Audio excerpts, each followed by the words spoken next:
Tant que tu me respectes, ça va. Tu m'aimes pas, c'est pas grave. Mais manque pas de respect, par contre, c'est tout. Voilà.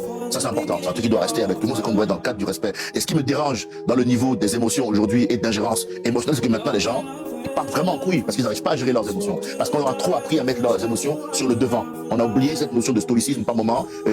de se contrôler un peu. Hein. Ce qui différencie quand même un enfant d'un adulte, c'est que l'adulte, il sait gérer ses émotions normalement. Alors, entre ce que je pense, ce que je dis et ce que l'autre comprend, il y a souvent un écart.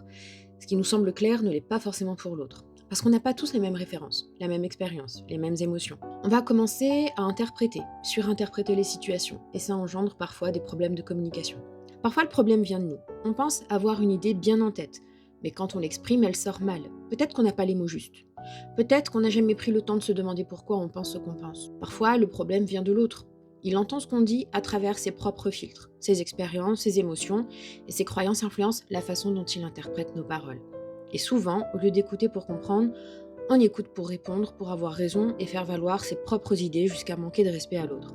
Voilà comment malentendus et conflits naissent. Alors on n'est pas juste en train de parler communication avec sa famille ou son partenaire, on est aussi en train de parler de vie en société. Apprendre à débattre, à tout âge et même dès l'enfance, c'est apprendre à vivre ensemble. On ne sera jamais tous d'accord, et ce pour plein de raisons. Mais si on ne sait pas gérer ces désaccords, et si on passe notre temps à se taper dessus, on ne créera que de la division, qui est l'un des terreaux fertiles de toutes les formes d'extrémisme. Mais attention, tous les désaccords ne se valent pas. Il y a des idées avec lesquelles on ne délibère pas comme si c'était un simple avis. Le racisme, par exemple, c'est pas une opinion parmi d'autres, c'est une violence, une atteinte à l'égalité et à la dignité de certains. Mais là aussi, on voit qu'une personne peut être dite raciste sans fondement simplement parce qu'on catégorise les idées des autres sans les interroger, car y accorder une once de crédibilité, ce serait cautionner ce qu'on juge détestable. Donc oui, parfois il faut se battre, mais pas à coups de cris ou d'humiliation, car si vous traitez l'autre comme votre ennemi, il vous répondra avec la même énergie. Il faut apprendre à poser des limites, protéger, sanctionner, faire respecter le droit, s'engager.